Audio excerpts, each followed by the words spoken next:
जय हिंद बच्चों, कैसे हैं आप।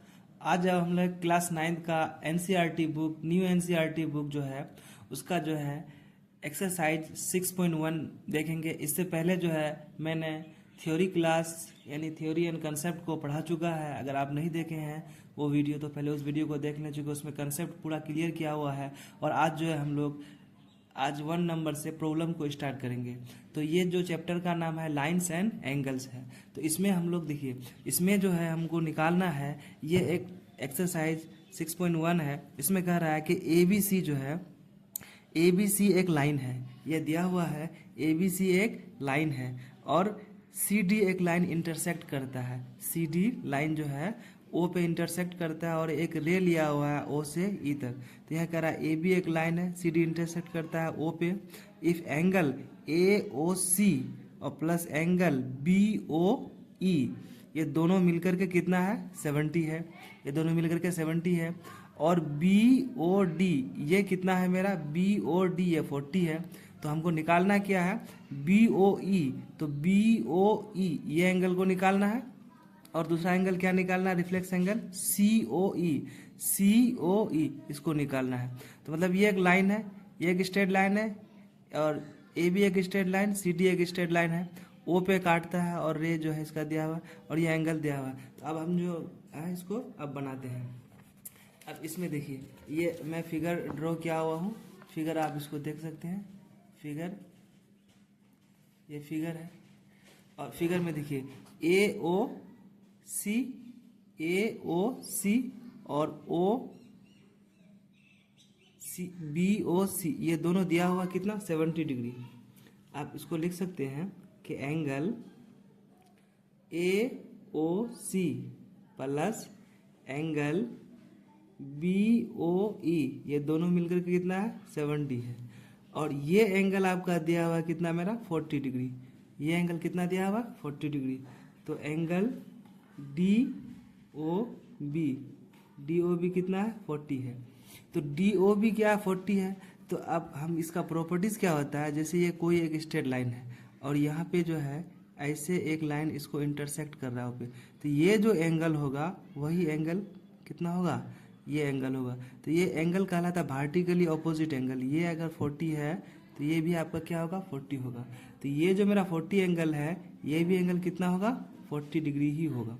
चूँकि ये वर्टिकली ऑपोजिट एंगल क्या होता है, आपस में इक्वल होता है। वर्टिकली ऑपोजिट एंगल इक्वल होता है। तो हम लोग इसको लिख सकते हैं कि एंगल जो है, एंगल बी या डी ओ बी इक्वल होगा एंगल ए ओ सी का, एंगल ए ओ सी का। और कैसे, वर्टिकली ऑपोजिट एंगल से। किससे, vertically opposite, vertically opposite angle से। तो ये मेरा इक्वल हो गया। तो ये अगर 40 है तो ये भी क्या हो जाएगा 40 हो जाएगा। और अब हम लोग क्या करते हैं, नाव हम लोग को निकालना क्या है, ओ बी ओ ई। तो बी ओ ई, अब चूंकि हम लोग यहाँ देख रहे हैं कि ए ओ सी और बी ओ ई 40 है, ये 70 है। तो इसको लिख सकते हैं कि ए O C plus B O ई कितना है 70 है। और ये मेरा कितना निकला है 40 निकला है। तो हम लोग इसको लिख सकते हैं 40 plus B O E equal to 70। तो इम्प्लाइज दैट का यूज करेंगे हम लोग। ये बी ओ ई बराबर क्या हो जाएगा 70 माइनस 40। तो ये क्या हो जाएगा, मेरा निकल जाएगा 30। तो मेरा निकल गया एंगल बी ओ ई, एक एंगल निकल गया 30। अब हम लोग आगे देखना है। आगे हमको क्या निकालना है, ये एंगल को निकालने का रहा है, यानी सी ओ ई को अगर निकालने का रहा है तो हम लोग क्या देख रहे हैं कि ये ए बी क्या है, स्ट्रेट लाइन है और ए बी स्ट्रेट लाइन है और तीनों एंगल का सम कितना होगा, तीनों एंगल का सम 180 होगा। तो हम लोग अगर लिखें O A C plus angle C O E plus angle E O B, तीनों को मिलकर के कितना होगा 180 होगा। तो ये 40 है तो ये कितना निकल गया मेरा 30, ये 40 ये 30, इन दोनों को ऐड करके अगर इन दोनों को तीनों को ऐड करेंगे और 180 से घटा देंगे तो ये वाला एंगल निकल जाएगा मेरा। तो अब हम लोग जो है इसको निकाल रहे हैं, इसको ये निकाल रहे हैं कि एंगल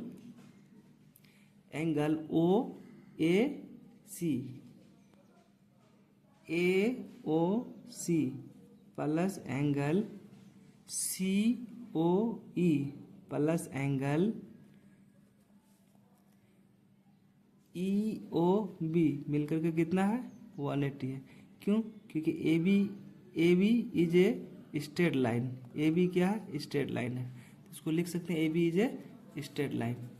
तो अब ये देखिए ये मेरा निकला है कितना 40, इसको हमको क्या करना है निकालना है, और ये मेरा कितना है 30 और मिलकर के कितना हो जाएगा 180।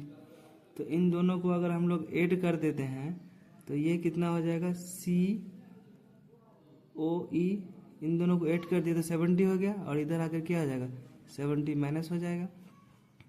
तो एंगल सी ओ ई बराबर कितना निकल गया मेरा 110। ये मेरा हो गया पहला का आंसर। ये जो है एक नंबर हो गया। अब 2 नंबर में देखते हैं। 2 नंबर में क्या करा है X Y and M N intersecting O, X Y एक लाइन है और एम एन एक लाइन है, इंटरसेक्ट कर रहा है किस पे ओ पे। तो इफ कर रहा है पी ओ वाई, ये कितना डिग्री दिया हुआ पी ओ वाई ये 90 दिया हुआ है, और ए और बी का रेशियो दिया हुआ है 2:3, और एंगल क्या करना है सी को निकालना है। तो पहले ये एक स्ट्रेट लाइन है और ये एक स्ट्रेट लाइन है, ये तो 90 डिग्री का बन गया, इसका जो है रेशियो दिया हुआ है, तो जो रेशियो दिया हुआ है उसको क्या मान लेंगे एक्स मान लेंगे, और इसका वैल्यू निकालना है। तो ये 90 डिग्री है तो ये एक स्ट्रेट लाइन पर कितना डिग्री एंगल बनेगा 180 का, 180 में अगर ये 90 है तो ये भी 90 होगा, और ये 90 है और ये रेशियो में दिया हुआ है, तो 90 से इसका ये एंगल ए और एंगल बी को हम लोग निकाल लेंगे। जब एंगल ए और एंगल बी को निकाल लेते हैं तो एंगल बी जो होगा, बी का वर्टिकली अपोजिट कौन है एंगल, देखो एक्स ओ एम का वर्टिकली अपोजिट है वाई ओ एन, तो जितना ये होगा उतना ये होगा। अब जब ये निकल जाएगा तो ये टोटल स्ट्रेट लाइन पे कितना डिग्री का एंगल बनेगा 180 का, तो 180 में अगर ये वाला एंगल को हम लोग घटा लेते हैं तो मेरा ये एंगल सी बच जाता है। तो अब हम जो है इसको निकालते हैं। देखिए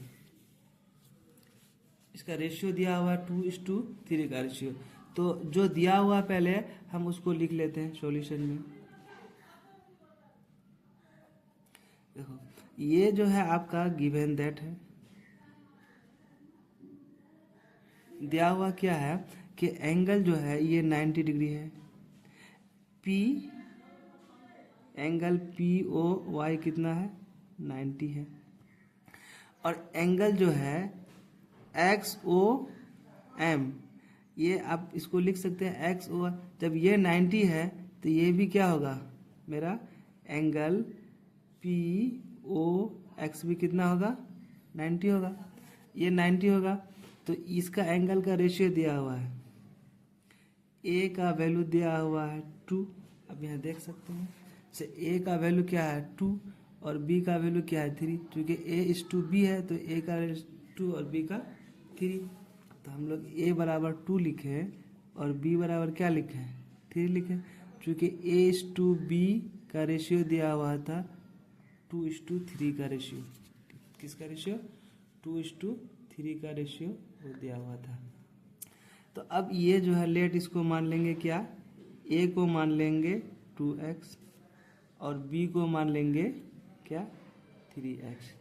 तो हम लोग क्या जान रहे हैं कि ये जो एंगल है XOP ये कितना का है 90 डिग्री का XOP, तो ये जो है आपका एंगल POX बराबर 90 डिग्री है, और POX को हम लोग क्या लिख सकते हैं XOM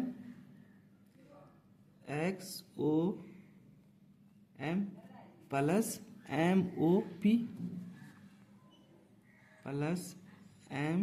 MOP equal to 90 degree.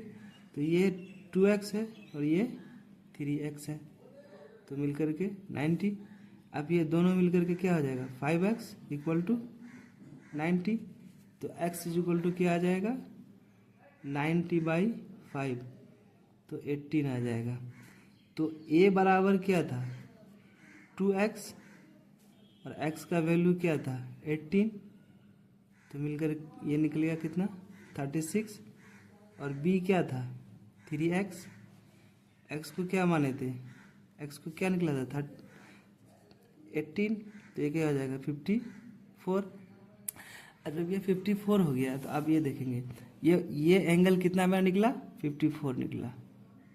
ये जब 54 निकल गया तो ये भी एंगल क्या हो जाएगा 54 हो जाएगा, वर्टिकली अपोजिट एंगल से। क्योंकि ये अगर कोई स्ट्रेट लाइन है और इसमें कोई अगर ये काट रहा है तो ये एंगल इसका वर्टिकली अपोजिट एंगल कहलाता है। और वर्टिकली अपोजिट एंगल क्या होता है इक्वल होता है। तो हम लोग लिख सकते हैं कि XOM इक्वल क्या होगा YON का वर्टिकली अपोजिट से। तो हम लोग इसको अब लिख रहे हैं XOM इक्वल है, नाम लिख लेते हैं, इक्वल है Y एंगल YON का। और ये कितना है 40 है। कैसे वर्टिकली ऑपोजिट एंगल से, वर्टिकली ऑपोजिट एंगल से। तो ये मेरा निकल गया। अब हमको निकालना क्या है एंगल ये, अब इस एंगल को निकालना है। किस एंगल को XON, ये एंगल को एंगल C को निकालना है। तो ये एक स्ट्रेट लाइन में कितना डिग्री का एंगल बनेगा 90 का, ये 180 का। 180 में अगर 54 अगर हम लोग इसको अगर घटा देते हैं तो जो मेरा एंगल बचेगा वही बचेगा एंगल C। तो अब हम लोग इसको लिख सकते हैं कि angle XON plus angle YON equal to 180। कैसे, तो XY is a straight line, XY क्या है स्ट्रेट लाइन है। तो ये एंगल मेरा तो C है, इसको तो पता है नहीं। और ये एंगल मेरा कितना निकला 54 और ये दोनों मिलकर के 180। तो एंगल C बराबर क्या हो जाएगा मेरा 180 माइनस 54 इक्वल टू हो जाएगा 126। तो एंगल C क्या निकल गया 126। ये हो गया आपका आंसर और यहाँ पे ये हो गया दोनों आंसर। अब जो क्वेश्चन नंबर जो है 3 देखते हैं। क्वेश्चन नंबर 3 में क्या कह रहा है, क्वेश्चन नंबर 3 में कह रहा है कि ये जो है XY क्या है, ये क्या है एंगल PQR, ये एंगल और इक्वल है एंगल PRQ का। ये एंगल इस एंगल के क्या है इक्वल है। और SY क्या है एक स्ट्रेट लाइन है। तो प्रूफ करना है कि एंगल PQS ये एंगल इस एंगल के इक्वल है, एंगल PRT के, ये एंगल के। मतलब अंदर का एंगल अगर इक्वल है तो बाहर का एंगल आपको क्या करना है प्रूफ करना है।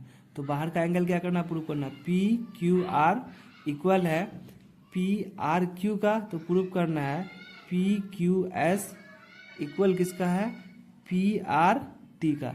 ये इक्वल दिखाना है। तो अब इसको इक्वल दिखाने के लिए देख लीजिए कि ये जो है एंगल जो है, हम इस एंगल को क्या मान लेंगे लेट x मान लेंगे। P ये जो PQR है तो हम क्या मान लिए PQR को मान लिए।